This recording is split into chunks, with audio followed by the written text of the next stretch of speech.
Nous sommes de retour en studio. Merci de nous suivre. Si vous nous prenez en cours, c'est parfait également. Nous en sommes au stade de recevoir Monsieur Jean-François Yoman, qui est coach en développement personnel. Et c'est dans le cadre de la rubrique L'école de la vie. Et l'école de la vie nous emmène à nous poser une question essentielle. Relation parents-enfants. Alors, est-ce que c'est un duel ou c'est un duo?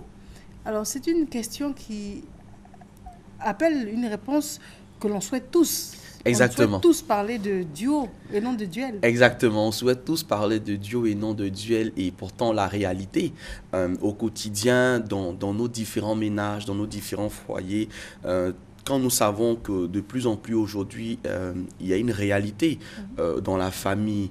On assiste aujourd'hui à différents types de familles. Hein. Dans le système classique, on en est arrivé maintenant à des familles recomposées, à des familles qu'on appelle des familles monoparentales. Et donc, toute cette réorganisation, ce changement au niveau vraiment de la structure de la famille impose cette réflexion-là. Est-ce que finalement, être parent nous permet vraiment d'être forcément au rendez-vous de cette complicité, de cette harmonie que l'on devrait avoir avec nos enfants? Je le disais tout à l'heure avec toi, hors antenne, que être parent est un métier finalement. C'est vraiment un métier à plein temps.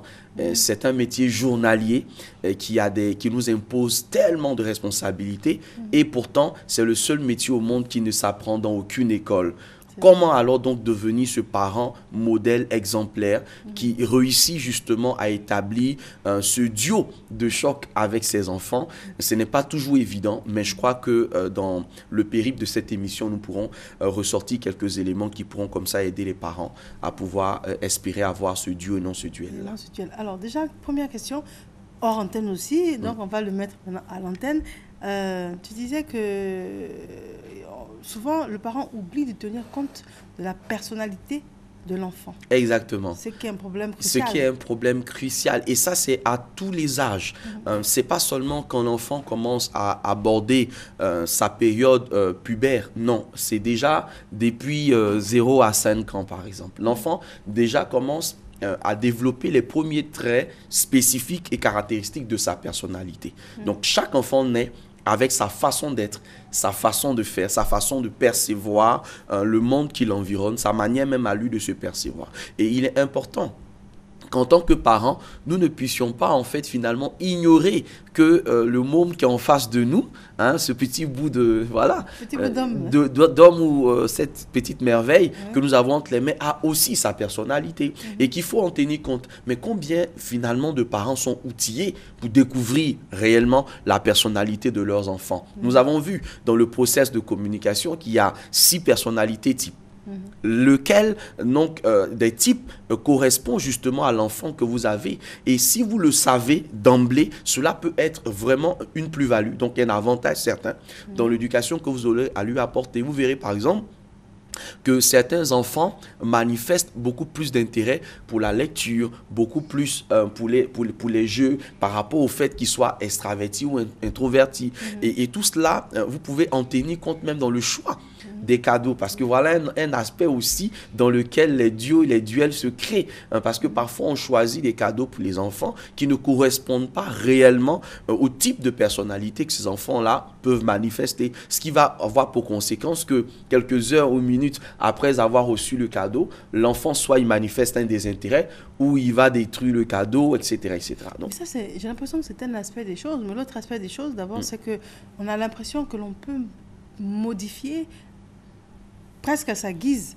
la personnalité. Dès l'instant où l'enfant est tout petit, on se dit, bon, il est jeune, moi, voici comment est-ce que je vois ce qu'il doit faire ou devenir. Par rapport à ça, quand l'enfant n'est pas dans la vision de ce que l'on souhaitait, on dit, arrête-moi ça, je n'aime pas ça, fais ci, fais ça, en se disant qu'on peut le guider. Il est malléable avant 5 ans. Et deuxièmement, on a également l'impression que certains parents, par exemple, on voit des footballeurs qui mettent une balle entre dans les pieds des enfants très tôt, en se disant que on a presque l'impression que ça peut être génétique. Presque. Alors que pas. Alors que pas, c'est vraiment une erreur quelquefois qui est monumentale et qui produit bien plus tard, des années après, des enfants qui s'inscrivent dans un duel épique avec ou contre leurs parents. La réalité, c'est qu'il ne faut pas perdre de vue que être parent, un parent en lui-même provient en fait du mot parer, se parer ou se protéger. Donc l'enfant en fait évolue à l'intérieur du cercle familial qui représente pour lui en fait une sorte de balise, une sorte de barrière de protection contre le monde extérieur. Et donc le parent ne doit pas pouvoir oublier que son rôle c'est d'encadrer. Son rôle c'est de conduire l'enfant à l'intérieur d'une structure dans laquelle il puisse vraiment découvrir ce qu'il a comme potentiel, ce qu'il a comme qualité, ce qu'il a comme talent, prédisposition naturelle, etc. Et puis pouvoir découvrir finalement son chemin. Mais la question n'est pas que, en tant que parents, nous devons décider à la place de nos enfants. Et c'est ça justement le fait de leur enlever la personnalité finalement que ces enfants-là peuvent avoir. D'oublier parfois que les enfants peuvent avoir aussi leur choix de carrière. Les enfants peuvent aussi avoir leur rêve personnel de la vie, mais qui est complètement en déphasage, en guillemets, avec ce que les parents ont rêvé pour eux. Et il est important quand on est parent de ne pas croire que nos enfants sont forcément le support de notre vie. Ça veut dire quoi? Le support de notre vie, ça suppose que j'ai été parent, par exemple, je n'ai pas pu faire ceci, je n'ai pas pu faire cela. Donc, il faut que mes enfants fassent ceci ou fassent cela. Mais monsieur Yomon, avec le recul de la vie, avec l'expérience, est-ce qu'on ne peut pas éviter à ces enfants un échec? Parce que dès l'instant où on a le recul de la vie, on a réalisé qu'il y a ce que l'on doit faire pour s'en sortir dignement et mener une vie décente. Et des fois, ça ne va pas ensemble. Et donc, au lieu de laisser l'enfant commettre des erreurs en disant je fais ce que je veux, je suis majeur, je veux m'assumer, je ne veux pas faire de longues études par exemple, je veux tout de suite travailler et gagner de l'argent, c'est peut-être une vision à court terme.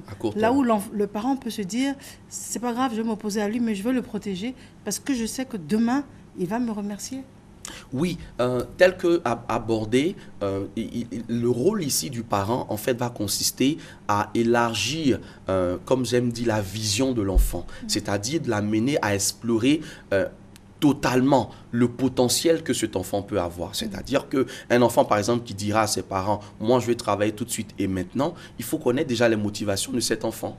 Pourquoi ce désir prompt de vouloir travailler? Donc, derrière travailler, il y a l'idée d'être indépendant. Il y a l'idée de sortir du cadre familial. Mais qu'est-ce qui va précipiter donc justement la sortie de l'enfant du cadre familial? Est-ce qu'il y a dans ce cadre familial un environnement qui est peut-être néfaste à la liberté ou, si tu veux, quelque part à l'épanouissement de cet enfant. Si je suis, en tant qu'enfant, dans un environnement familial qui est fait de cris, de guéguerre, à la limite de paroles méchantes à l'égard de ma mère ou de ma mère à l'égard de mon père, il est clair que je ne vis plus dans un foyer. Comme j'aime à dire, je vis dans un four. Ce n'est plus justement un endroit où je dois me sentir à l'abri, je dois me sentir en sécurité. Parce que dans l'idée du foyer, c'est cela. C'est l'abri, c'est la sécurité, c'est le confort. C'est vraiment tout ce qu'il faut que j'ai autour de moi pour pouvoir émerger, pour emprunter l'expression du moment, pour pouvoir émerger. Mais si en tant que parents, nous ne réalisons pas que parfois notre mauvaise gestion du management familial peut avoir un impact négatif justement sur l'éclosion de nos enfants, il est clair que à un âge où l'enfant doit pouvoir s'épanouir à l'intérieur du cercle familial, il va trouver judicieux pour lui de s'en aller dehors. Il y a un autre exemple qui est courant et qui est palpable à l'intérieur de certaines familles, de certaines structures familiales. C'est le fait que parfois, certains enfants sont poussés par leurs propres parents à aller justement, comme on dit dans l'expression ivoirienne, se débrouiller ou faire comme les autres. Donc, si un enfant a été éduqué dans cet esprit, parce que l'enfant, il ne répète que ce qu'il voit à l'intérieur du cercle familial. L'enfant, il ne copie que ce qu'il voit à l'intérieur du cercle familial. Et c'est pourquoi, justement, en tant que parents, nous ne devons pas être seulement des parents qui parlent, mais nous avons aussi des parents qui ont une attitude que les enfants peuvent copier. Il faut que nous comprenions justement que l'enfant a besoin d'un modèle. Et le premier modèle d'un enfant, ce n'est pas la télévision. Le premier modèle d'un enfant, ce n'est pas une série télévisée. Le premier modèle d'un enfant, c'est pas, entre guillemets, je m'en excuse, c'est pas les artistes ou les stars qu'on voit. le premier modèle d'un enfant, c'est son père et sa mère. Bon, les circonstances de la vie peuvent faire qu'il n'y ait pas le père ou il n'y ait pas la mère. Mais le parent qui a pris la responsabilité, parce que c'est cela aussi, la responsabilité de garder l'enfant avec lui, doit comprendre qu'il a un rôle d'éducateur. Et ce rôle d'éducateur, il doit pouvoir l'assumer vraiment au sens plein du terme. Et c'est vrai. Vous avez dit quelque chose qui m'interpelle. Ça a l'air pourtant tellement profond. Le premier modèle de l'enfant, c'est le père et la mère. Exactement. Je prends un exemple d'une femme qui est prostituée et qui estime ne pas en être fière, qui a eu un enfant, une fille, et qui se bat, qui continue la prostitution pour pouvoir payer les études de sa fille en se disant qu'il ne faut pas qu'elle devienne comme moi, il faut qu'elle puisse en sortir et qu'au moins ce métier puisse me servir à sortir ma fille, qu'elle fasse des études de très haut niveau et qu'elle s'en sorte dans la vie. Est-ce que dans ce cas-là, la mère prostituée est un modèle pour la fille? C'est ce que j'appelle en développement personnel dans les sessions que j'organise, les excuses inexcusables. Okay. C'est-à-dire la prostitution. C'est la prostitution. Peu importe le motif qui peut amener une personne à cela, ce n'est pas un modèle. Donc déjà, il faut comprendre que vous avez vos deux mains, vous avez vos deux pieds, vous avez eu la chance que d'autres personnes n'ont pas. Vous pouvez apprendre un métier, vous pouvez apprendre à faire quelque chose de digne. Parce que ce qui procure de l'argent, c'est pas seulement ce que nous faisons, mais c'est aussi la dignité que l'on en tire. Et ça, c'est très important. Et en tant que parents, il y a une dimension dans laquelle nous arrivons où nous ne faisons plus forcément ce que nous voulons. Mais nous faisons les choses par rapport à ce que nous allons laisser comme empreinte, ce que nous allons laisser comme impact sur nos enfants. Et comment comprendre qu'un enfant grandisse dans un environnement familial, entre guillemets, où la mère a comme pour métier prostituée. C'est-à-dire, c'est un désastre psychologique déjà pour l'enfant. Psychologiquement, c'est un désastre. Et pour moi, c'est une question de responsabilité. À un moment donné de votre vie, vous devez pouvoir vous rendre compte que vous faites un métier qui est dévalorisant. Quelqu'un aurait pu me dire, peut-être qu'elle peut vendre de la loco. Peut-être qu'elle a fait la prostitution pendant un moment pour espérer obtenir de l'argent et faire quelque chose d'autre. Nous ne sommes pas sur ce plateau pour juger. Tout à fait. Ce que nous voulons dire, c'est que quelqu'un ne peut pas faire carrière dans un métier qui est dévalorisant. Et ce n'est pas normal que des personnes croient que la facilité peut être un sport auquel il faut s'adonner parce que non. Moi, j'aime à comprendre qu'une femme puisse se dire « je suis une femme ». Et ce n'est pas un handicap d'être une femme. Donc, je n'ai pas été à l'école. Ce n'est pas un handicap de n'avoir pas été à l'école. Le fait de ne pas être allé à l'école ne signifie pas que vous avez raté votre vie ou que vous êtes un échec. Ça veut simplement dire que vous avez d'autres âmes entre vos mains. Il ne faut pas regarder ce que vous ne pouvez pas faire, mais commencer à chercher à savoir ce que vous êtes capable de faire. Et ce que vous êtes capable de faire, il y a tellement de choses aujourd'hui. Vendre, par exemple, pour moi, c'est valorisant. Même vendre des oranges. C'est quelque chose de valorisant. Vous faites quelque chose de digne. Vous apportez votre contribution à une nation. Mais ce n'est pas vraiment en allant vous prostituer. Et encore quand vous avez un enfant, et quand c'est une fille encore, que vous avez, ou un garçon, etc.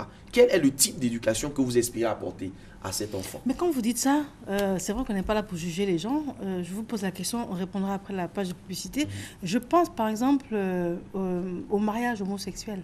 Dans le sens où vous avez parlé des désastres psychologiques pour un enfant. Mais aujourd'hui, de plus en plus, à travers le monde, ça commence à être reconnu. Donc, j'ai presque envie de vous demander qu'est-ce que vous pouvez en penser. Parce que vous le dites avec tellement de profondeur, désastres psychologiques. Quel modèle donner à un enfant que de lui dire ton père est ton père et puis ton père est ta mère? Par exemple, on ne juge pas les gens, mais je veux dire, d'un point de vue désastre. On ne juge pas, ça c'est vrai. Mais la réalité nous finit par nous rattraper. Que de dire, par exemple, à un enfant... Bon, il est 7 heures. Certainement. Il est 7 heures, c'est très intéressant. Restez avec nous. Juste après, nous avons une page de publicité. Nous avons un élément également sur les radars qui va suivre. Nous sommes en période de fête, hein, c'est vrai. Et donc, c'est l'occasion pour vous d'être réellement prudent à tout à l'heure.